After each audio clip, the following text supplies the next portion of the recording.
Best Music Compilation.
had something like, let's say they'd had 7 maps, they've lost out of 50 or something.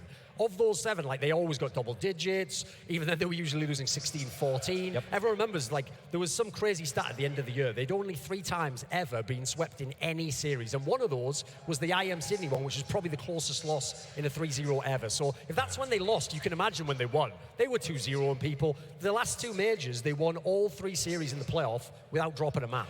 And talking of not dropping a map, Sean, the statistics for Team Liquid, you were talking to me about their best of 3 spree. What is it at now? 25 straight series. So that includes best of 3s and best of 5s.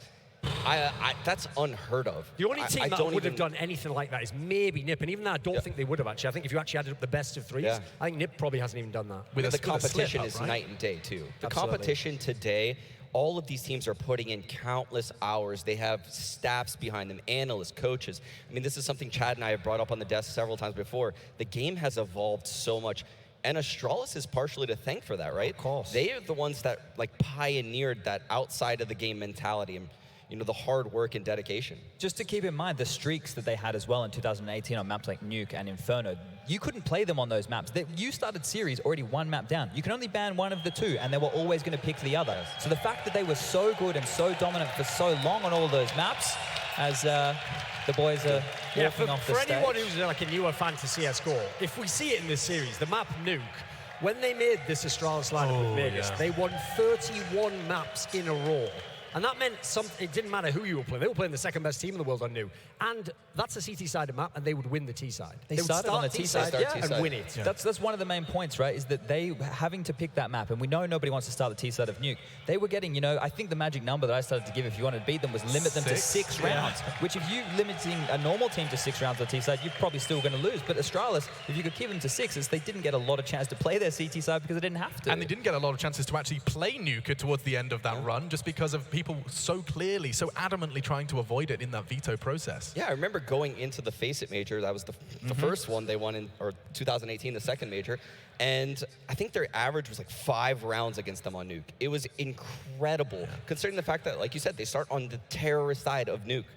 I think as well, the other thing that we need to probably look towards here with Astralis is they could be the first team, or at least the 4 of the players, to win 4 majors, right? This could be 3 in a row. That's never been done before. And it could be the first team to grab 4. They would be on par with the Fnatic guys who did it back in the day. And once again, a stark contrast considering the competition then and the competition now. Which would also be so fitting, because what people forget in the mix of Astralis is 3 of these guys have played together for like 6 years. Sibnix, Device, Dupree. Literally 2014 onwards, they're in semis of majors. They're like potentially winning tournaments. They're trying to become one of the best teams. Like, that's unheard of. Everyone knows Virtus Pro kept their lineup together for a long time. That was through the good and the bad. This team just stayed together and was almost never bad. Yeah, and of course the sprinklings that we've seen now pay dividends. The Magisk story is such an interesting one. He took to Twitter ahead of this major saying he's been putting in the individual hours. There is such a clear hunger from Astralis to regain what they've lost. I mean, even Liquid has the hunger, even though they're the #1 team in the world. We see them in Malta boot camping weeks into the player break. They don't have a major yet. Yeah, they don't have a major. They don't want a vacation. They want to be the greatest team to play Counter-Strike ever. And if you want, by the way, on the other side, on the Liquid, to get a cool little stat, this is how dominant they were. Not only have they basically had 1 tournament this year they didn't make the final of, which was actually the last major where they got upset by ENCE, who, by the way, turned out to be a pretty good team in their own right. Every other tournament they were either in the final of or winning outright. Most of them they won. I think they won 6 or 7 titles. They won the Grand Slam in record time. They won 5 tournaments in a row coming into this one. And here's a crazy map stat. If you think of the dominance of Astralis, right, of the last 55 maps that Team Liquid has played, they've only lost 9. This is absurd stuff. That's how you win that many best of 3s, though. That's how you win that streak, isn't it? No, certainly. And actually, just because you brought up the Grand Slam, I just looked at the dates. Now, it doesn't sound right in my head, but I triple-checked. They started with their win on May 5th over in Sydney. Yep. It finished on July 7th, $1 million richer in Cologne. I was looking at my calendar. I was like trying to do the numbers. I was like, this doesn't add up. They won $1 million, beat everyone in their path in what should have been, a long, year-long project. You're right. It doesn't make sense at all. When the Intel Grand Slam was first announced, I thought no team would win it. Yeah. I'm not going to lie. No team looked like they were in condition to win it. And when Astralis won it, I thought, no team is ever going to do this again. Of course. Except maybe Astralis. Except Astralis. How Liquid managed to do it in Astralis' era is one of the most impressive things I've ever seen in Counter-Strike. And I'd like to move to psychology, which was touched on, right at the start of this discussion, just because you said that, they have inspired and a whole new generation of Counter-Strike teams to make more adjustments in their back end. Talking to Liquid and Malta very briefly, a lot of the times I ask for, how did you get better? How did you succeed and do this? How did you do that? The answer was often because of the meetings they've been having with their psychologists. I think that's an interesting facet, a new string. I don't know if you noticed, but during the series, they had to win to get here when they were against Mouse Sports. Before the game, they had their phone up, right? We thought, oh, they may be talking to the owner. Maybe he's giving them the pep talk. It was the sports psychologist. He was giving them kind of like the final briefing, like, probably stay calm, like play with each other, whatever. And if you saw that game, they had an amazing amount of poise when it was in the tough moments. And let's not forget that Team Liquid used to be all over social media, Reddit, whatever it may be, with some sort of choking connotation. Now, that's the same Team Liquid logo that's flying here on the quarterfinal Yeah, but let's apply that to that core that Duncan was talking about. Touché. Because in the beginning, in the early majors, that trio continued to choke. They were chokers. They were the original chokers in CSGO, right? Liquid took that mantle and they ran with it, and they made it quite pretty, didn't they? Because, yeah, we made some memes out of it, we had some fun with it. But both teams, if you look at their age, the oldest person in the server today will be Dupree. He's only 26, right? Everybody else is very, very young. You're looking at young players who are at the top of their game, and individually speaking, we haven't even touched on this yet. Liquid are pound for pound the most skilled roster we've ever seen.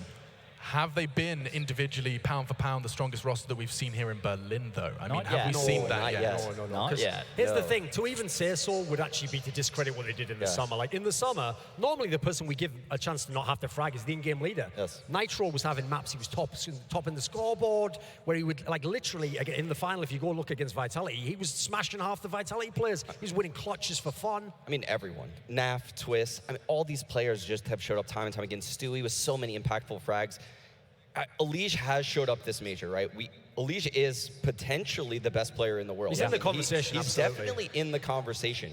And Elige has the confidence to say the winner of this series is going to win the major. He said that on Twitter. God damn, Can you they have believe changed that? Look at Stanislaw, look at Elige. It's just there's some sort of belief now in themselves, which does seem to be shifting things. At the end of last year, there was actually an interview where I remember Team Liquid was going to the final to play Astralis, and they said, so what do you think, Elige? Are you going to win the final? And he was like, I sure hope so. It's like, that's gone. Let's go ahead and get this party started on the stage. Let's get this party started. Alex Richardson, I like the way that sounds. How about you, Berlin? You guys down to party? All right, yeah, that's right. Astralis versus Team Liquid right here for a quarterfinal. It must be my lucky day. It must be my birthday. Yeah, I mean, the weirdest part to me is the fact that y'all kind of lost respect for Astralis. Does that sound right? Y'all think that? Party started on. Let's get this party started. Alex, how about you, Berlin? You guys down to party? Right, Astralis versus Team Liquid right here.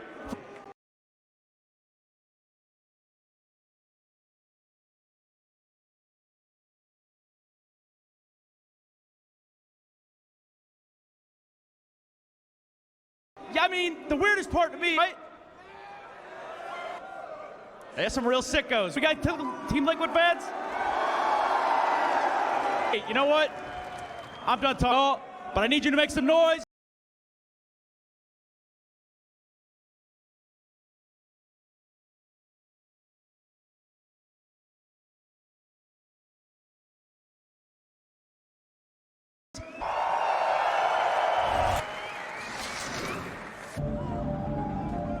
On stage. Away from grabbing that major that's eluded them before. They've been in grand finals before and they've been heartbroken. Yeah, Nitro literally shows what it means to be a team player, right? He started off this game in CSGO as a star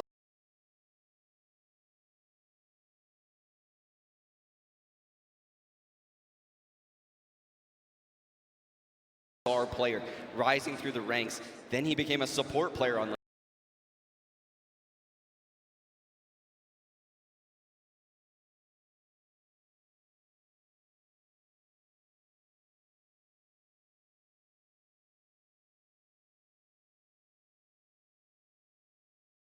Liquid, and then he was an entry fragger, and now he's the AWP in-game leader for Liquid, and he puts in underway. I did ask you before we threw over to the fans to start thinking about how maps are going to play into it. Now the veto is still, you know, it's still on the horizon. But let's set the scene, Duncan. How on earth does this colossal Counter-Strike game get played out on which maps? I already said earlier, like if you've only lost 9 out of the last 55 maps, you're going to be pretty hard to get any maps on. But it's even worse because if Astralis wants to win this best of 3, well, there are 4 active win streaks that Team Liquid has right now. They've won 13 Mirage games in a row. By the way, they don't pick Mirage. People pick Mirage into them. Yeah, by the way, they said that they're not comfortable on that map when I talked to them at this event. Okay, liars, right? So then they have Inferno, used to be Astralis' home map, still is one of their best right now, by the way. They've won 9 in a row on that one. Nuke, another of Astralis' best maps. They won the last 5 in a row on that one, the one they used to lose all the time to Astralis. And then they've won 5 Vertigos in a row, the only 5 they've ever played.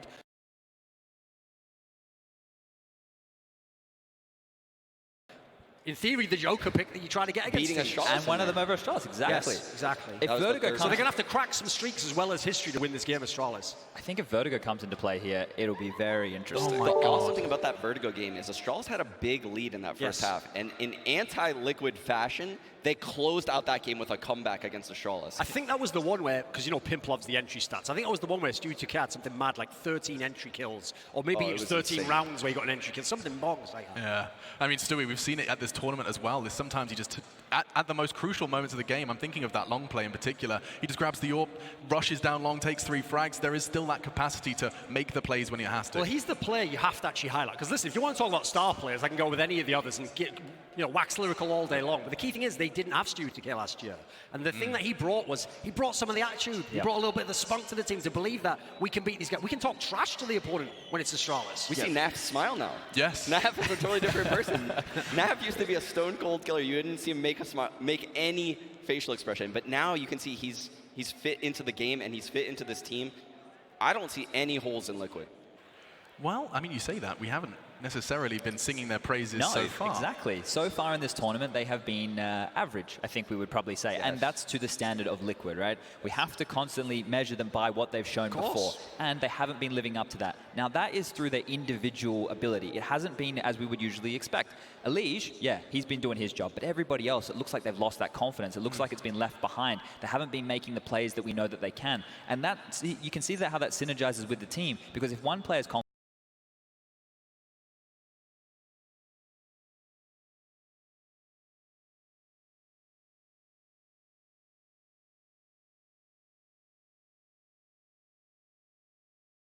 and his teammate right behind him is, they're going to follow his mate in. They're going to all be pushing through the smoke. They're all going to be making those big plays. When it's, you know, a little bit more stagnant and they're second-guessing themselves and they're second-guessing their teammates, they fall back on those executes, and you can see that's not the bread and butter of their game plan. Their game plan is, we will break you with individual skill, but we have the finesse, we have the ability, we have the knowledge to bring out the strats when we need it, and then they can punish and hurt you in multiple different facets. Astralis, you look at them the other way around. You let them get their system going, they start doing their defaults, they're running you around the map, you are rotating, you are lost, and then they can step up. Then they can unleash Dupree on the entries. Maggie starting to push on the CT side, destroying everybody. Device on the AWP, just getting picks left, right, and center. It's so scary that both teams have all of these gears. If we're going to pick holes in half a tournament for Team Liquid, though, we've also got to mention that, listen, all that brilliant stuff about Astralis did stop around April. In the last few months, they haven't been in any finals. The best, highest ranked team they've won a best of 3 series against was NIP, with Dennis, who actually got kicked from the team. So, listen, we know the Astralis of old was amazing. They've looked pretty good this tournament, but they're actually trying to ramp back up to their old level themselves. They have looked pretty good this tournament, but I will say, I've never seen Astralis get rattled in the way that I've seen them get rattled recently. I've seen Device get mad. He's hit the desk. And that, oh, here's the veto right here, actually. Yeah, well, I mean, we may as well focus and turn our attention to this one. It's the big one. 7 maps in the pool, and Mirage is taken away, despite what we've been talking about. That's the permaban of Astralis, right? Team Liquid, there's his train, which you would think after seeing the game against NRG, you'd just take it out for safety anyway. Now, obviously, the picks is where it gets interesting, because on the Astralis side, the question is... Their best map is Inferno. It is, but that is the map I just told you. There's a 9-game win streak for him. That would be... such a ballsy pick by Astralis to just go straight. The daring pick is nuke here. Is to say, listen, forget everything. Oh my God! Oh, it's happened. The curveball. They've gone and done it, right? A new addition to the map pool, Vertigo, and it's here in the quarterfinal. I don't hate that. I've got to say, when I've seen Astralis play it, they've certainly shown me something. I hate it. You do? I think it shows a lack of confidence. I think they think they're the underdog. They think they're the underdog. They have to have a surprise veto in order to beat Liquid. Wow, so they've just kind of tucked their tail between their legs and played dead with the Vertigo pick. And overpass in response, and now that is intriguing. Both teams have held dynasties on this map. But more recently, and at the end of their era, that was one of the maps that was starting to fall away. You could get wins against Astralis on that. Meanwhile, for Team Liquid, listen, they've lost it at this tournament, but 10 out of the last 13 they've won on that one. We're going to get the nuke ban in here. Why bother Dust 2 and Inferno point? last 2. Surely it's Inferno for all time. Oh, I hope. Surely it's give me Inferno third map decider. I think if they lean towards Dust 2,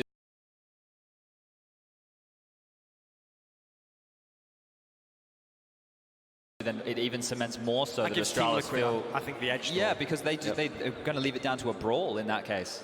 For the sake of the fans, give us Inferno. Give us Inferno. There we go. There we go.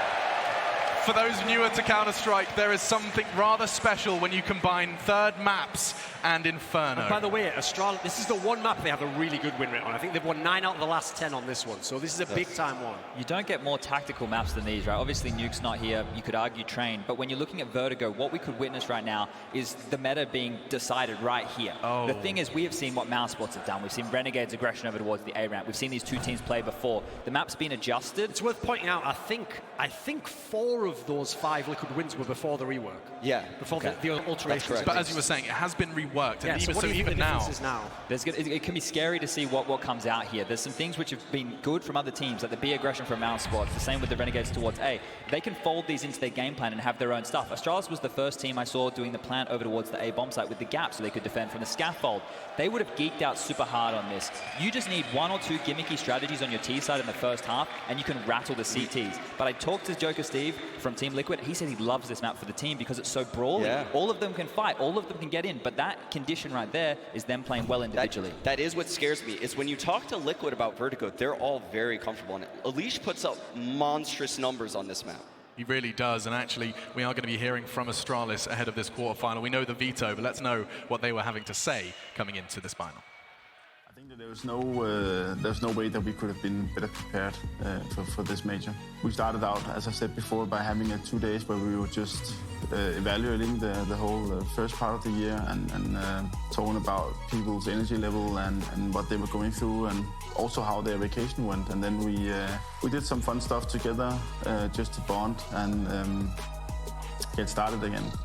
It has been a great preparation for us, and I think that we fixed a lot of the holes that was in our map pool.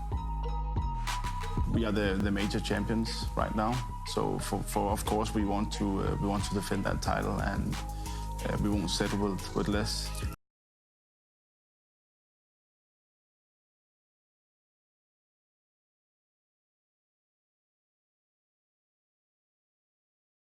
But outside, I think that's where the second kind of pressure comes from, and that's what I think is a positive thing to answer your question. I think that it's really there's been a lot of things about our team and how we have performed and skipping events and stuff like that. But now going into this game, I even think that we were favorites against Liquid the first time we met them in Montpellier. But this time we actually go in as the underdog. I think that will put the pressure on them, definitely. So yeah, hopefully we can defend our title. But we don't feel the pressure from the outside. But obviously we're going to be disappointed if we lose against Liquid.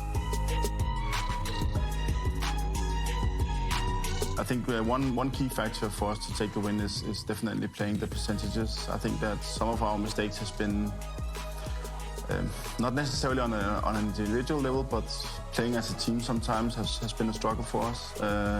Taking too many duels or not playing the percentages. I think that needs to change if we want to beat Liquid. We need to punish them when they do mistakes, and we need to minimize our own.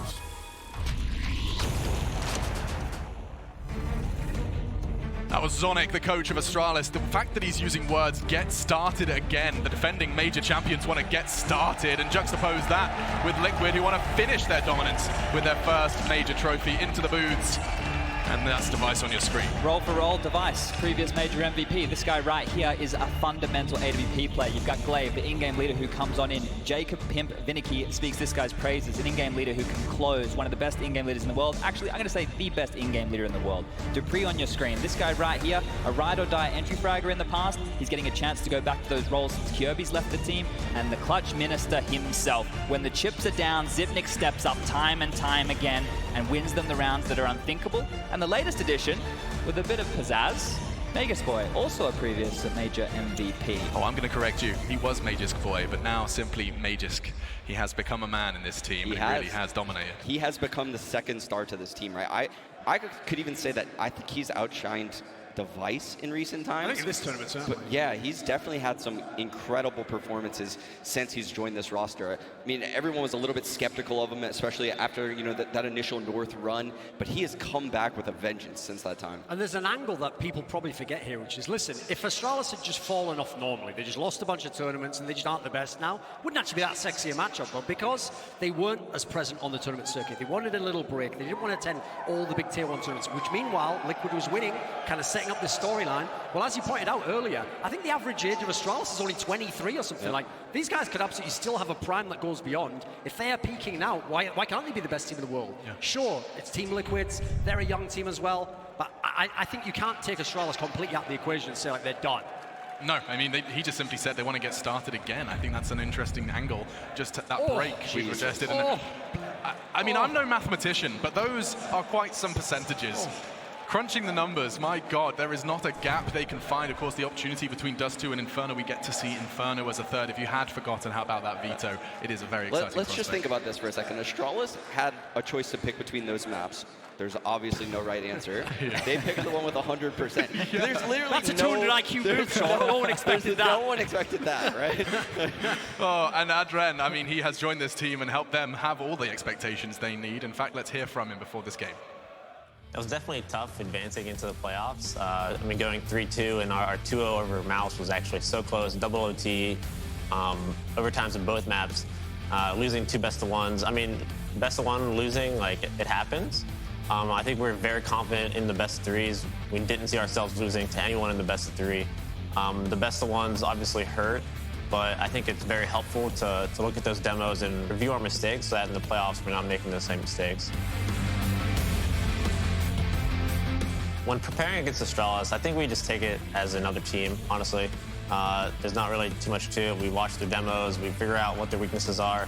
But I really think after the last major, I think we did too much looking into the other team, honestly, and it kind of messed with our own way of playing the game. So recently, in the last couple events, we've only been focusing on ourselves. As a generic, as cliche as the answer that is, it's really important. You can say this team is doing this setup, but if you haven't talked about how to approach that setup, you can be like, hey, they're playing the 3A setup. But then if we're not saying how we're going to beat that, it's pointless to do that preparation. So we need to make sure that we're pointing stuff out, but also knowing how to beat that, rather than just saying, hey, they're playing like this.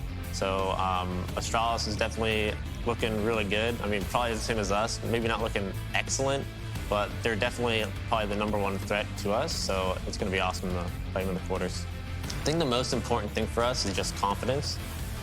We need to step up our confidence in terms of how we're approaching our T sides and CT sides. You can't play to not lose. We really need to play to win. And I feel like we showed our best selves in this stage yet. I'm hoping that we can come in and just really put the pressure on Astralis. And I think that's going to be super important to us winning this, is just putting the pressure to them. Don't let them play however they want to play. Let them play our pace.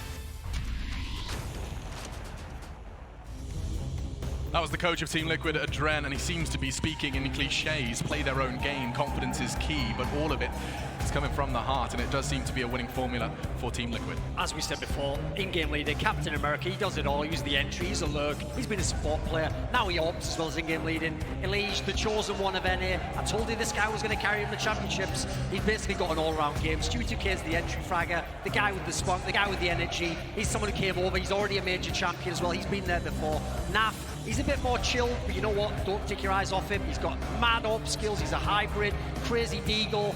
I mean, he doesn't talk a lot, he doesn't need to, his game talks all for him. And then Twists, the hair looks flashy, the game's even flashier. The guy's a mechanical god. He's basically the best North American Homo sapien to ever pick up a mouse peripheral and play the game Counter-Strike Global Offensive. Oh, and that's why I love you, Duncan. Yes, that's Team Liquid, and that is quite the intro.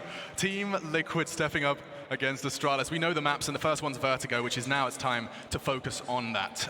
The newest addition to the map pool, we've actually not seen a lot of Tier 1 Counter-Strike played on Vertigo, but Berlin's been our best glimpse of it. You hinted that mouse sports were somewhat of a spearhead of some innovation, clear adaptation mid-tournament from everyone else. But what do you think has been like what we've learned from Vertigo so far, Chad? You've played a lot of it, you've watched a lot of it. What have we learned about the map so far? I think you can be very assertive on the CT side. You can take a lot of territory early, you can push the Ts back and make them burn out utility if they want to fight for it. That's the biggest part of the meta right now. Do the Ts have ways that they can take control back? Do they have the flashes in place to push the individuals who want to go for those aggressive players away? I'm sorry, the odds just were on screen, brought to you by GGBet. Just look how inseparable these two teams are. Makes sense. It certainly does. But you were saying, it's about trying to bleed that utility out early. Well, this is the thing, right? Because the map is still in its infancy, it hasn't been completely worked out. So you have to make up steps on the fly. You have to be very innovative in how you're going to approach whatever attack or defense you dealt with, because no one knows what they're going into. Yeah, we saw tons of cool A-ramp aggressions out of the CTs in the last stage. A lot of B aggressions toward those stairs. They were met with equal counter aggressions, right? We saw counter utility develop in the last stage.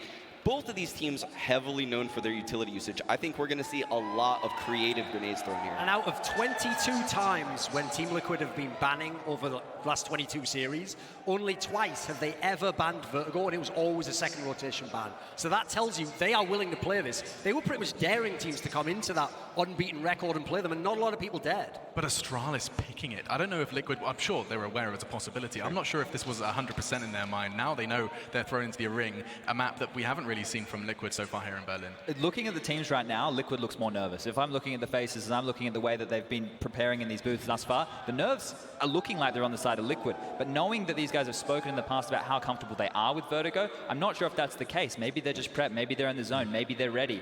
I don't know which way this one's going to go. Something I'm interested about regarding Vertigo is to see how often the B site is taken. It does seem like it's a gift to the CTs at this point. What do you reckon, Sean? It seems very difficult to take control of those B stairs early round. Now, I'm not sure, these teams could have things up their sleeve that I've never thought about, right? They've set the meta for the last year. I could definitely imagine seeing flashes come over from T-spawn and quick clears of those stairs from Astralis or Liquid. Yeah. I was talking about the B takes very briefly with a member of Team Liquid, and I was just saying that, yeah, you can flash it, and he was saying, oh, are you throwing that new flash? Oh, no, you don't throw that. So apparently there's some good flashes that are definitely in their pocket, and I'm excited to see if that does catch Astralis off guard. They have picked it, though, and I'm very intrigued to know whether or not that sign there. Astralis rides the horse. Oh, okay, sure. Listen, this horse boxed, so you better hold on tight, boys, because Vertigo's going to be a rough ride. It's going to be an intriguing one, and that's just the first of the series. Let's just cast our minds. What was the middle map? I know we've got Inferno as a third. Overpass. It was Overpass chosen by Team Liquid. By the way, if you saw on the Astralis score, they had something like, I think it was 75% win rate. It's obviously a map that they're winning on. This is a map historically Astralis was very, very good on, but recently, it's towards the end of their era, it became a weakness, and it became Liquid's best map. Now, in the last best of three these two teams met, Astralis bested them on Overpass.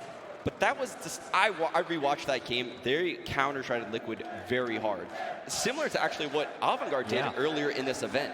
I think Liquid needs to change up their timings drastically, and I'm sure they're aware of that. So I think we're going to see a very interesting game of CS there. Plus, what we have to keep in mind is these two teams prep for each other. This is what they've been waiting for. This is what we've been waiting for. They're ready to go toe-to-toe with each other. They thought they were going to meet in the grand final. They thought they were both going to come in on top of their game. So right here, right now, we're going to see who the true world #1 is, because in my mind, it's going to be decided right here today. God, if that doesn't get the goosebumps on your skin, I don't know what will. Counter-Strike fans united, watching from home, watching from the Mercedes-Benz Arena, ready to bear witness to Astralis versus Liquid. And no less than that, it starts on Vertigo. The scene absolutely set. Nothing more to be said. The frags will do the talking, and it's time to throw it over to the commentators. The gift of Jason Moses O'Toole and Anders Bloom will be voicing this epic series. Oh, thank you so much, Alex. I can't wait for this. Jason, how are you feeling about this incredible game that we're about to witness? This is such an intense matchup to have at this stage of the tournament. It's going to be phenomenal. They said it all on the desk, but this is two eras clashing. This is some history going head-to-head, and we are live into the pistol round. Berlin, are you ready for the quarterfinals? Oh, they sound very ready, and the teams are better be ready as well. Nitro already on that ramp with Twist right behind him. They wanted to push aggressive, and we've seen a lot of that happening behind those sandbags. You could look right through them, but I feel like that flashbang sort of made them second guess a bit, and now they're just waiting instead. A lot of, look at all that. That's 3 Molotovs, 2 smokes on the Astralis side, so they just want to bombard this bomb site and let the grenades do all the rest. Nitro in a position that's not easy to clear. See if they can do this or not, Astralis. But this is such a common strategy early on. Smokes are up, the Molotovs deep in behind, Twist standing in the fire for a little bit, but he's going to be back around the corner. And look at Nitro, no one spotted him. They don't know yet. Nitro, oh, this is so smart, and Glaive is gone. They finally check it, but the bomb has not been planted. That is a big play coming out from Nitro. Yeah, that's going to buy a lot of time. They wanted to get the bomb plant. Now that the smokes are fading, they're going to be exposed to the USP. And actually, even with the man down, Liquid still have a chance to come back into this. Zipnik's waiting for the follow-up peek, and Astralis, they have to play it patient. That's a big win. And still, though, it's going to be so tough. Run the gauntlet to pick up this bomb. Elige ready and waiting as well. 40 seconds now, and still battling with the man advantage. These USPs, they need to find some headshot. Elige with a big turnaround. Gets both Zip and Magnus, and Twist will take down Device, and Liquid will pick up the pistol. That was so quick for Elige. Nitro only gets 1, but how critical of a kill is that? Yeah. That forced Astralis. They had to remain the aggressors. They wanted to just back out after the plant and play it safe. And then eventually when the smoke fades, you've got Elige and you've got Twist. And as Duncan said, 2 of the best Homo sapiens that North America's ever produced. So talented. And you're exposed to the USPs. 1-0 for Liquid. Man, that was well done. And Elige, he had to read that follow-up. He had to read the push coming into his right immediately, or there was going to be trouble. No armor, and just a single upgraded Deagle there. P250 as well on the pre. So, a really minuscule chance for Astralis to do much damage in this one. It might be something where they maybe probe across the map and are trying to find something that they've researched, trying to see if there's been any change in the setup that they've looked into that they know is going to be coming. Now should be able to handle these 2 kills. Going to play it safe. And that's the interesting thing. If Astralis comes into this, and I mean, we know one of the really heavy tactical, one of the really heavily structured teams in terms of the way they play the game, if they come up with a game plan, they come up with some new smokes and flashes specifically designed for Liquid, that can be so brutal. I mean, on a new map like Vertigo, and it is still as new by all standards, that's one of the things that's so interesting is, you know, a lot of the time, people just pick up what other people have already done. It takes a long time to sit down and find all those little tricks, and if you have any, now is the time to use them for sure, to pre-open and catch somebody out in the open by the forklift, but that won't be possible, and every single member of Liquid survive. Which is going to be great for them. They're going to be very, very pleased with that. Some money growing. Only the 1 rifle on the board for Twist, and actually, I mean, this is one of those odd circumstances where coming into this 3rd round, Astralis actually seems to have the better situation in terms of weaponry. Kind of hurt. It's a little equalized by the fact that Liquid's nades and utility, they have so much more to use. But Astralis going to try and get on the board early in this 1st gun round. Yeah. And you accept that when you're Liquid and you make this kind of buy, you know that maybe you could be at a disadvantage in this round. Clever boost to look over in case anyone is again behind those sandbags, which is something that's been well known, but you'll probably be able to see them from there. Limited on the grenades are Astralis though, so it can't be the same, you know, endless execute towards the A-bomb side. They sort of have to go for it a little bit once they throw those grenades. The most worrying thing is the flashbangs. They only have 2 of them. They have plenty of smokes if they want to do a set piece onto the bomb site just to get things planted. But the flashbangs, if they ever want to get aggressive, if they find themselves in a tough spot, that's going to really limit the teamwork that they can bring out. And still just being very cautious on the map. And for Liquid, with all these SMGs, there's no reason to try and peek into a fight that's going to be at mid or long range. Wait till they get closer, wait till they commit, and you can use the numbers and the fire rate to your advantage. Early grenade to soften up Device and Sip is actually pretty significant. That amount of damage when you've got an SMG, that's the difference between, you know, winning or losing the fight some of the time. 45 seconds, and Astralis is hoping right now that somebody from Liquid will put themselves in a position where these rifles are going to make a big difference. Nitro, shoulder peeking it, just hoping to put down this Molotov at the right time, 30 seconds. There could be really good timing for him. He gets the gun out in time as they come through, and Glaive, not even looking that way. He's going to be dropped now. A lot of wall banks are coming through, and Nitro feeling uncomfortable. He has picked up the AK-47 though, and I'm surprised that he's still alive. Now they've put down the smokes. There's only 15 seconds, and Astralis, they're cutting this right to the limit. There's a flank coming in as well. They've got to be quick. 10 seconds now on the clock, and that's the bomb down. Nitro with a massive defense. 5 seconds, and he's done it. That is a magnificent defense being put up from Nitro. And that's a rare glimpse of an Astralis that did not seem like they wanted to attack the bomb site. They were very hesitant. I think a lot of it had to do with the flashbangs. When GamersCAVE goes down with that attempted entry, when Nitro swaps out to the AK-47, it's so difficult when you don't have the flashbangs to try and make a play through all those smokes. And obviously the Molotovs, the utility and nades that Liquid had over them, delay everything. The Molotov from Nitro, the follow-up into the bomb site to prevent progression. Very nice defense for Team Liquid, and Astralis still without a round. Ooh, and look how brutal that is. Not only a good defense, but they pick up, what, 3 Creeks and an AK from the SMGs? That's wild. Well, Stewie's going to get his first taste, a 1-for-1 trade. Magisk with that deagle, so deadly, forces him into the arms of Device. Well done from Astralis so far, as good as you could hope. And Elige looking for that exact peak. The bomb's actually going to fly off the map. It should be okay. It just comes back to right where it was dropped. It will fly back up. That, I mean, fortunately is a feature of it. Otherwise, who knows what kind of ridiculous stuff we could get into. Especially given how the bomb sometimes can tumble in weird directions. Oh, wow. Absolutely cancelled on that bomb site. This gets dangerous. Device has the AK-47 now, even though they have no armor. Twist wanted to make that jump. He wanted to get aggressive. Just barely missed the opportunity. But now he clears out the stairs. It's tough to imagine, though, where Astralis is going to head. Nitro defending the B bomb site. Twist is going to have to move over towards A. So the defense is split. That might have to play a little bit safer just to be able to buy time for their teammate to rotate around. This deagle, this AK, and you still have the clutch minister on the map. Yes, you do, but they don't have any armor on the Astralis side, so any kind of fight that's a fair fight, it should be going in favor of Liquid. There's a bit of shadow showing, and Twist is going to get one, but Device quick with the return. Goes for the fight, straight up long range, and he gets Nitro. A quad kill for Device, and a massive clutch. That is, well, if it starts out like this, if this is the caliber of play that we're going to be seeing out of both these sides, I mean, it's everything that we could have wanted. That actually turns this now where Team Liquid, you mentioned so many upgrades in the previous round, had a lot of money built up behind them. Now Astralis winning a round like this, being able to bring one AK forward into the next, they don't have to buy. That gives this an economic struggle as well in the first stages of this opening half. Could have gone for the bomb plant, could have tried to play it safe, but he figured, you know what? Catch him off guard, peeking into the rotation. That's exactly right. And you saw Device, you know, cheering on the fans a little bit, saying, yeah, come on. Could get even louder than that. That whole Danish cheering section going on. Elige, it's so dangerous with that peek. Gonna throw in a grenade, doesn't really do anything. Time to back on out. Some of the time, especially with this early wall bang, it sort of plays the way that Nuke did in 1.6, it feels like. You know, just spend the first while trying to see if you can get someone killed without them even seeing you. A lot of bodies for Astralis heading over towards the A bomb site. Nitro with the AWP to defend it on this hit at the very least. Astralis have all the nades they could want. There's that spam you were mentioning. The AWP can be deadly shooting back. You have to imagine when this comes in, Nitro is going to be blocked off. No information. Molotov out. Deal some damage if they want to press the attack.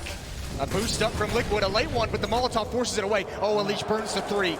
He's going to be really out of the fight for some time. He's got to rely on his teammates. Liquid are doing a great job at actually buying a lot of time, even when these smokes are down. So credit to them for doing it. Now Sip is going to be putting the bomb down in Device, and GamersCAVE will open it up. And I mean, Elige was already low on health, so I guess that's really difficult for him to get into the fight. And GamersCAVE with one more kill, and now they need to be careful here, Liquid. It's a 2-on-4 and no chance for a retake. Not a lot to save of your Twist, but also winning a 1 versus 4 is not going to happen. Megis will pick up a big kill there at the end, and Astralis looking well drilled in this round. Yeah, well recovered. Also from losing that first gun round now to this point to just SMGs, they've taken all the money away from Liquid. That was a big round. A nice take as well. Liquid that time could not stall out long enough, could not wait out the smokes. And that really is a classic, isn't it? Like, we can expect to see that a lot whenever we see Vertigo now. The sort of the wall that's been put up, the Molotov towards that boost that they were trying to do there, Liquid. All very standard out of Astralis so far. That's a nice nade. That's a really nice nade. Nitro gets chunked down to 26, and again, control of ladder room, but what can Elige and Nitro do with it? Naf as well, aggressive, misses the initial headshot. He wanted that dink, and the follow cleanup. And Glaive's gonna back away from the fight, let Naf retreat. But Elige, he's flanking all the meanwhile. This is a big kill if he can get it. Glaive just gets around the corner, and Elige is so dedicated. He's got nowhere to go, and you might as well call to your teammates whatever information you can. An easy win from Glaive, but a big one. A lot of confusion now spreading across the map, it feels like. Astralis, they've got a lot of time so they can check all the corners, but I would be worried right now if I were Astralis that someone might be in some strange position that you forgot to check. So I would almost call it at this point and say, like, every 5 seconds, somebody just turn around and see if we're being flanked, because they could be almost everywhere. That's exactly what Dupree's doing. You're reading his mind at the moment. Nitro gonna peek into this. Shoulder peek is gonna be an easy frag. 2 players at the A-bomb site with Naf rotating over.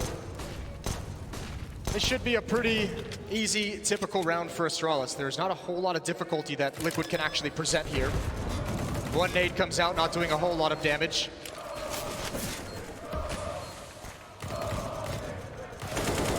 I mean, holding on to this bomb site, even when you have the guns, is very difficult. So with just pistols, you could definitely see the challenge just increases. Chance for a headshot, but Sip will be pretty quick in that moment. And Naf is going to be falling back, just hoping for exit kills. I mean, we have had a lot of discussions internally and sometimes on the broadcast about how do you do this? Like, how do you play that A bomb site? Is it better to go aggressive and try and beat them before they can get the full setup? Or when they get the full setup, should you try and get them when they're putting the bomb down? Like, try and keep killing the bomb planter, and if maybe that will work out. I feel like nobody knows for sure. We've seen examples of it working, but not consistently across like 3 or 4 maps, you know. It feels like aggression over there has to be, once in a while. Not every single time. We actually, I mean, Astralis over on the CT side, last time we saw them play Vertigo, Device loved peeking down that ramp with the AWP. So I imagine we'll see Astralis get aggressive when they switch sides. One of the cool things about, I thought he was going to jump down, but thinks better of it. Still a little bit backed up here. When Avantgarde were playing it, Jame was pretty aggressive with the AWP over in this ramp, but that was cool, and that actually had a lot of fun kills. So maybe they could put one in the hands of Stewie or somebody. Well, this is a unique setup from the defense. We'll see if Device is ready for it. He's creeping ever so slow. You have to imagine he's going to get the shot. He sees it. He fires too early. Oh, and they can spam him down. Device has got to be careful. He's under a lot of pressure. Flashbang out. Twist once more. And I think this is a smart decision. Back away from the fight. You had an opportunity, but when it's not there, don't press the issue. Glaive gonna try and take advantage, and I think Nitro might have just spotted him. Oh, the prediction!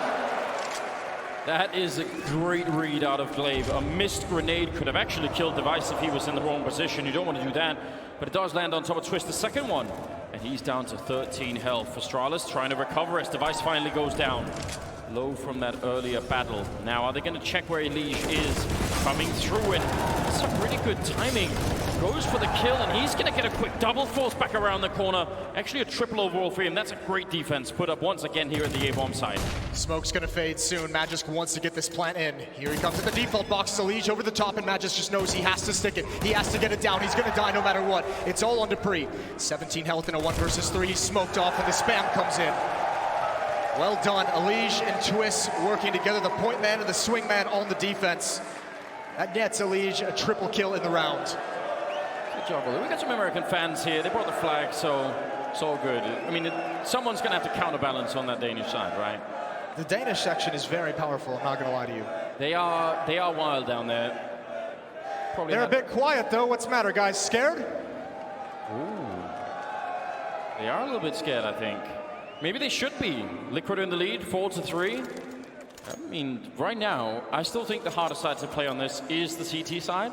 I think Liquid are doing a great job right now. Same with Astralis to get to their 3, especially after losing the pistol, losing the first gun round. That was a very nice recovery.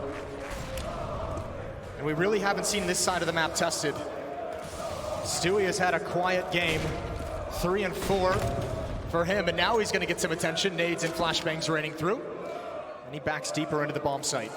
Elige close up. Naf would be quick on the rotation.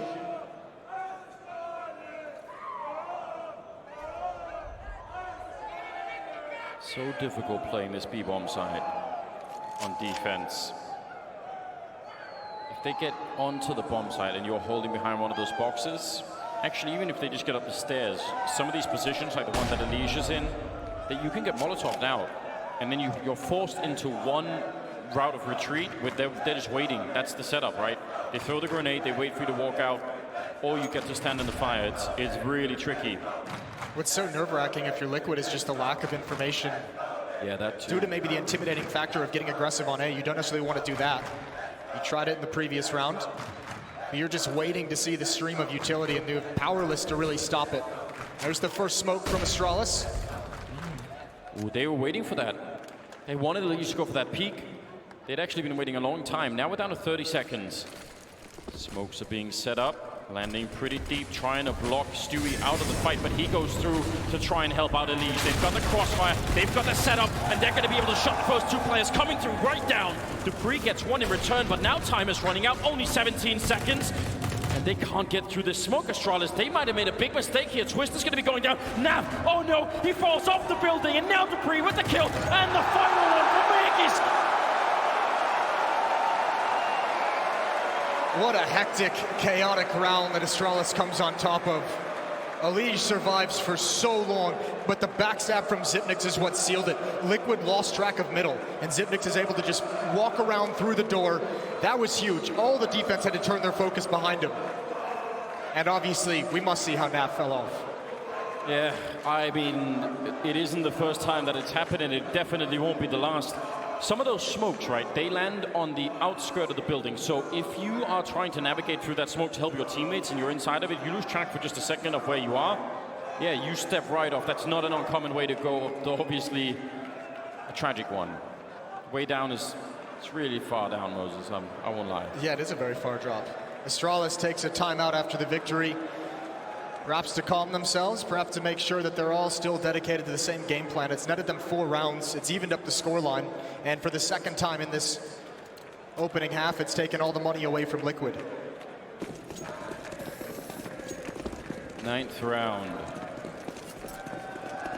And all tied up, although the money, yeah, definitely a challenge for Liquid here. But this is, again, because of the close quarters, crazy nature of this map, and especially because of the ridiculous aim capacity that's on Liquid, you could do a lot with guns like these. Just a whole lot. So it just seems like another map where the utility is such a factor, and Liquid has almost none of it. 2 smokes, 3 flashbangs to work with. When you have the opposing team throwing in nades and Molotovs, it's so hard to figure out how exactly to play this scenario. Xyp9x looking for the boost. He's not going to find it quite yet. Molotov to clear out sandbags. It's absolutely empty. He's so aware of that idea, isn't he? Dupree and Glaive are starting to march in towards the B bomb site, though. So, I mean, this is Astralis applying some pressure and getting information on both sides of the map. And obviously towards the B bomb site, Dupree and Glaive are just going to call them right back. Liquid have no idea. They had just moved everyone over. The noise that Xyp9x made has pulled the whole defense into a 5-man stack, and it's at the wrong bomb site. Now Stewie's got the information, and there's nothing they can do about it. No, there really isn't. It's going to be a smoke on one side. Stewie already made it through. Could be getting himself a kill. Far off of doing that. But yeah, now it's probably the time to look for exits if you can at all. 5th round for the Danish side here. A bit early on in the game, but I still think this is pretty good. I wouldn't be panicking at all if I were Liquid. No, especially because you figure you have to have confidence. As I said, they're 5-0 on this map. They've played it very well in the past. We've seen them beat up some people on this map very heavily. And when you get that skill onto the T side, you can do a lot of things with it. But they are going to have a very good offense, considering Astralis is already at 5. Yeah, I think they will. And I think there are definite holes, I think, as well in Astralis' defense come the CT side. So I think there's a lot to be worked with there. One of the things I'm still kind of asking for now, bordering on demanding even, is that aggressive ball from Stewie.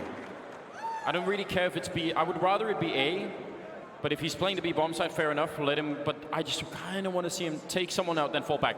And the problem, historically, the problem is, even if you're playing 5 versus 4 on the defensive side of this map, you're still not safe. But I want to see that happen a little bit more. We'll see. Put in the request now. He's had such a slow start to this game. You wonder, I mean, there hasn't been a whole lot of attention, just the one real attack towards that bomb site. This one on the Saber doesn't matter so much. So Stewie just by nature of the fact that they haven't come here, starting this game out a little bit cold, hasn't been involved a whole lot. Naf gonna be under pressure. Gap in the smoke, he spots it, spamming through the box, gonna lose that battle. The Krieg reigns supreme. Another flashbang out, and Katowice, he already saw this stack. He already had a shot to kill Nitro the Free for the first time, and now the second it connects, and Twist is stuck being aggressive. He goes down as well.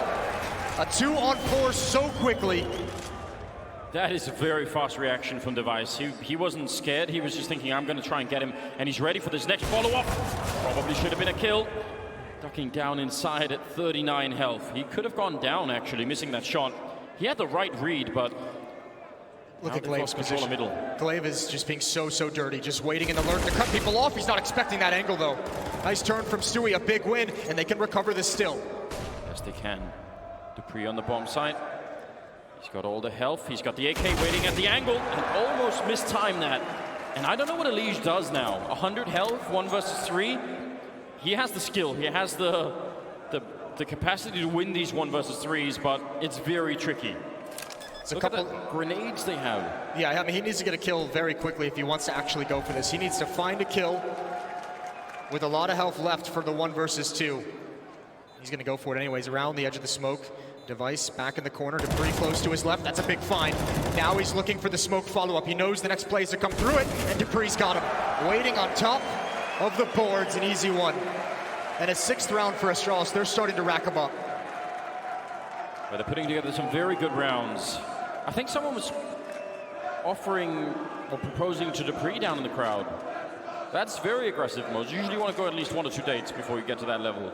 But, I mean, why not? 6-4. If you don't take the shot, you're never going to get it. 6-4, a 3rd round where Liquid just have to upgrade pistols and sit back. That has got to be stressful, but they don't sit back this time. They're getting aggressive. 2 in the far back, but the close players are down. And Astralis, they can just use their utility. They can dump them all on the ramp and just try and back away. Elige just waiting behind the sandbags, and they know it. Glaive spotted it out. There goes Naf as well. 7-4. This is a couple times, some critical rounds.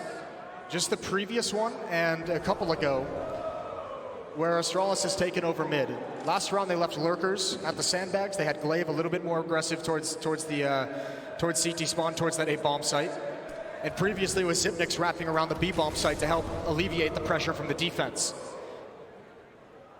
Liquid might want to think about putting a 2nd pair of eyes there to help Naf, at least in the mid round.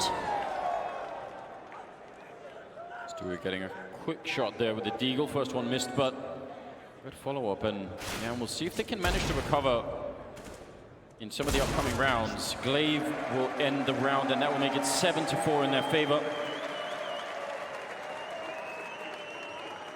Just crossed out the Liquid logo. What's going on here? That had to have been a Danish fan.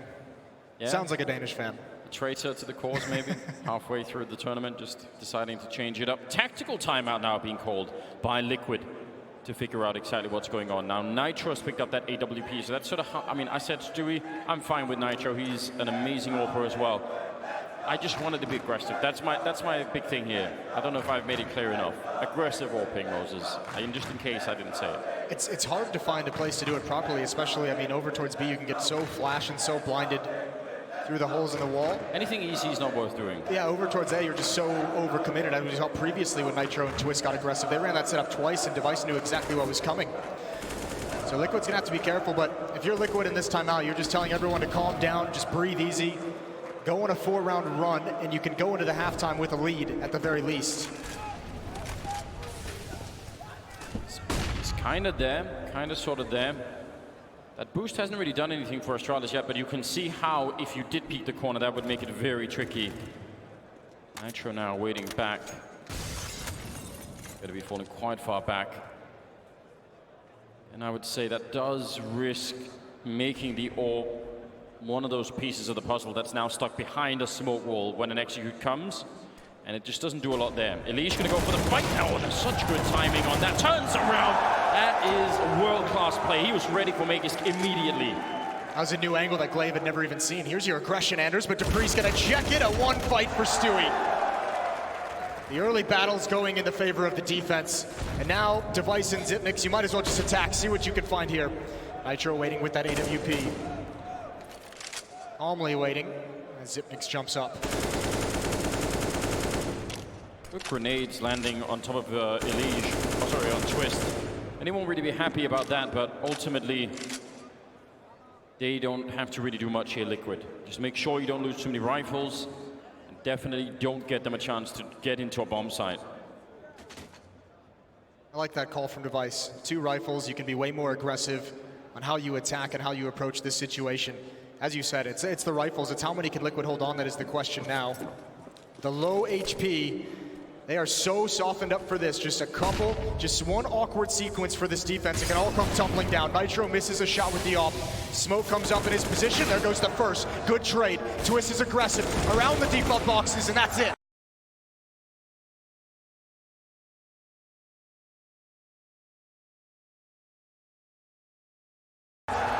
Only 2 fall, and Liquid have their 5th. That is just fine. That's very cute. That was very cute. Got a chicken. I think the guy had a nip hat on as well. They got the Liquid logo. They got it all going on down there.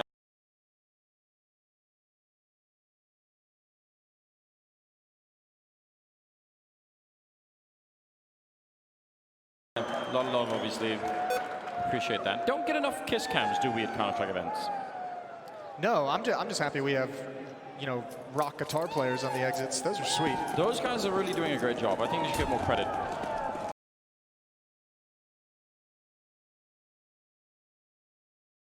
Thirteenth round, nearing the end of the half here in the first map, so a lot more of this madness is still to come. I think Liquid have done I think 5 rounds is very good on the first half of this map. I think they're doing quite good. Oh, wow. Oh my god, that made me nervous. What is the matter with Dupree? What is actually the matter with these people? Well, he's in position, waiting for any kind of a peek, and actually there's been a couple rounds where Liquid have given the peeks that Dupree is looking for. It's just not this time. Flashbang to get information. Dupree's going to give it up.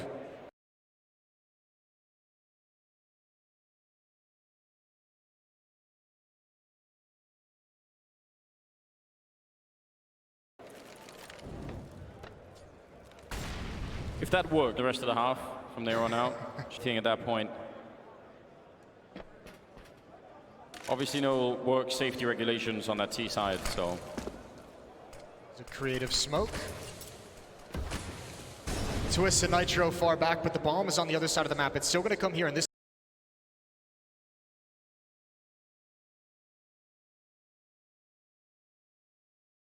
time it's no set piece. They're not using the utility. That's the bomb. Big fight for Elige to win. The dump comes out.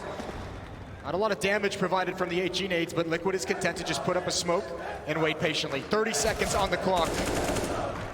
Yeah, this is looking so good. You're almost at the home stretch here in a 3-on-5. Ooh, they're going to be falling back 20 seconds now. I think they had to run the whole way to that A-bomb site. It would just, Astralis is going to back off, and those 2 kill.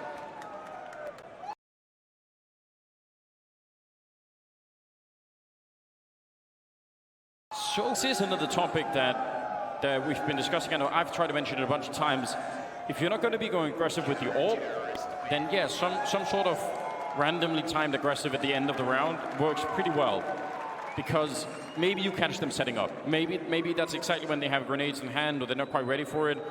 And that was just great. Really well done on Liquid. 6 rounds, 6 to 7. I think doing a fine job. Yeah. What is the American version of this? Is it like OSHA or something? That's like the American. Yeah. They're definitely not at work here, are they? No, they're not certified by them. How often? How many times do you think he practiced that before he was like, okay, I'm ready to do it in a major? Knowing Dupree, he might have just improvised it. He's not all. He's slightly mental sometimes. 7-6 into the 3rd timeout of the half, as Astralis talk things over. You gotta wonder the first time you proposed that, though. So you're telling me I'm jumping out of the building. I'm not wearing a wire or anything. I'm just gonna land down there. Only Tom Cruise does that. That's exactly right. They should have put him to do it. That would have been the get Device to do that. Maybe have him run along the windows, like in that one. That wasn't really good. Well, enough about that. 14th round, ladies and gentlemen. 6 to 7. It's almost tied up. Glaive. Oh, this is something else, isn't it? This has always been possible, but now nobody's really defending it. Is he going to catch anybody off guard? Nitro's certainly looking for it. Well, there's a gap in that smoke as well, and at least even if he misses the shot, it looks like he might be able to see the ankles. But Glaive wanted to come up with the timing. Maybe catch Elise, who he's seen being aggressive himself from the defensive side a couple times in this half. Still just very slowly and cautiously. I mean, Astralis with control of this. It's kind of the staging area, just waiting to see if there is going to be any of that aggression early on, but no one really challenging anywhere across the map. Stewie this time alone in the B bomb site. Liquid feeling confident because they shut down that hit previously, that Astralis might go to the other side of the map, and for the moment, they're correct. Yeah, they've got a very good read. I'm going to try and avoid as much as you can at this stage getting double grenaded. That's something Astralis have done a lot. Where the crane is, they've been throwing a lot of double nades to that corner, and they've hit Twist a number of times, so I can understand why he's playing further back. Now, the challenge is, if you play far back, how do you stop the bomb plant? I don't think you do. I think you play for the retake. We'll see how much Liquid can get done. Maybe the Molotov to slow down or force an awkward plant spot, but no one moving to actually challenge with these smokes in their face. And Glaive, he's just going to plant. The flames don't touch him. Nades come out, and Naf has stopped the bomb plant. He's come through the smoke, and now Liquid can get more aggressive. They know what comes next. That is such a heroic play for Naf. He had a couple of seconds to do it, and he absolutely made it work. Now, Elise has gone down as well. Only 8 seconds on the clock. Astralis, they might run out of time. Again, they're going to get one more headshot. 4 seconds. And Stewie pushing into it. He's going to go down to Device. An 8th round on the board for Astralis, but it is just at the edge, isn't it? They almost failed that. That stopping of the plant was massive from Naf, but that, I mean, just the weaponry that Astralis has far back, more smoke still. They didn't use everything on the initial attack. That deep smoke really forced Liquid into the only play they had, which was to stop that plant desperately, to get hyper-aggressive and overextend, to try and force Astralis to lose by time, and it just didn't work out. Still the AWP in Nitro's hands. Oh, nice wall bang. Maggie's no chance for a reply there. And look at the aggression from Stewie over on that side. That might give them some more space to mess around with. Nitro. Oh, that should have been his kill. Instead, Device will take him down. He'd been waiting for that for a while. A lot of damage onto Elige. They are in a little bit, actually, quite a bit of trouble here at the A-bomb side. Yeah, Nitro had those 2 angles to deal with, and he couldn't pick the right one. Astralis maybe trying to get cheeky and take that bomb site, just based off the 1 kill, but enough resistance, enough presence from Liquid to hold them back for now. But look at the position that Device is in. It's a thing of beauty. He can just peek into this bomb site with the AWP. So safe, such long range, and he just plays support for the rest of his teammates. Twist. Stop the bomb from going down. It's very close. He will. A lot of time on the clock this time for this 3-on-3. 50 seconds. So at least Astralis can think about what they want to do next. They could even fall back at this rate. But they're still sticking around on the ramp, hoping Liquid make a mistake. Naf is now pushed into position. They're hearing that scope. They must know the smoke goes up, and Naf hits a headshot. That's a great kill with the M4. That had to happen. 30 seconds. There's Twist with the follow-up, and now it's all on Glaive, and he's going to go down. Stewie getting them a 7th round on the board, and that is a lot. They've done a remarkable job here in the first half, Liquid. Not bad at all. That's a brawly first half, though. Back and forth the whole way. Outside of the one thing that gives Astralis the edge going into the second half, a 7-1 run in the middle stages. We're going to a break, and we'll be right back.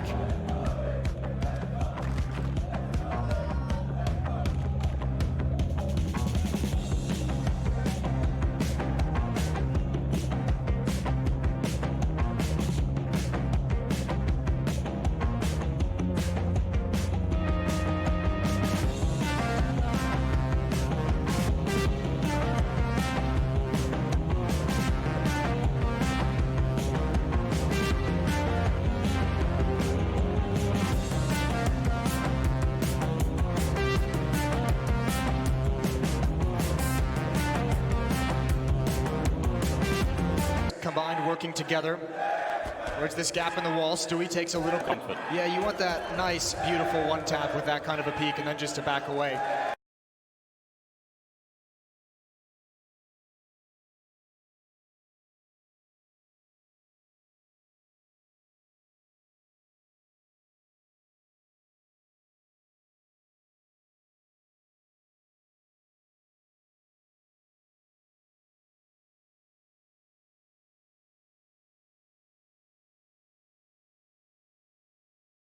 pressure coming on this bomb site. You can see more players coming over. They're backing off with Katowice. Finally, he finds that headshot.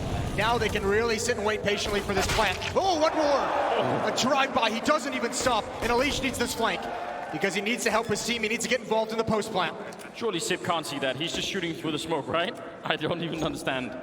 But a 4-on-3. This is still not a very easy retake at all for Astralis. I don't know if there's a kit on the ground from Dupree, but otherwise... No, it's all 5 armor. It's all 5 armor, and Alish has thinned it down to 3. They're going to have to go really quick then. Nice shots coming out. Liquid doing a great job at the moment. Naf is low on health, but falling back. Still nobody defusing, and there's the kill from Sip, and they're going to have enough time for it. That is still, in spite of the man advantage, a very scary round for Astralis, and they do make it out. Good couple of kills out of Device and Sip at the end. That was a very good win in that 2 versus 2 as well. Nav backs away down the ramp, and I don't think Nitro is ready to cover towards the top for the follow-up peak. A bit brutal, and Astralis now have a 2-round lead, 9-7 after winning the pistol, but Liquid is buying up. They do not want to sit around out. Especially if you're basing at least some of your retake on that flank coming in and you just get absolutely called out by Liquid. That's going to be a slight panic moment. But with the bomb plant... Oh, I don't think they saw this. Oh, no. I don't think Liquid has any idea. Twist isn't even considering it. It all depends on how aggressive he plays this with the AK-47.